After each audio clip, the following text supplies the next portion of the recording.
How to use this template. This template includes navigation tabs on each sheet for quick and easy access. To begin, go to the List of Employees sheet. This is where you enter employee details such as employee ID, name, position, department, branch, and employment status. You may also add additional columns on the right if necessary. In the employment status column, you can update the status of employees and enter the date when an employee became inactive. All information entered in this sheet will automatically reflect across the other sheets.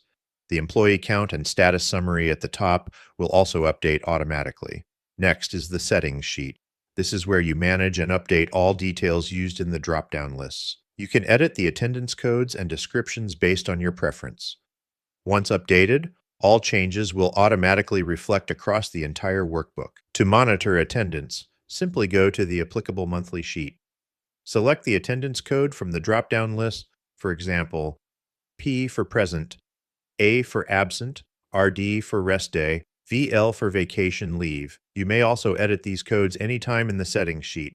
If you want to use this template for the next year, simply change the year, and all calendar dates will automatically update. To view the attendance summary, go to the attendance summary sheet and enter the applicable date range. For example, if the payroll period is from January 1st to January 15th, the template will automatically calculate and capture the attendance count of each employee based on the selected date range. Make sure to enter the correct data to avoid errors in calculations.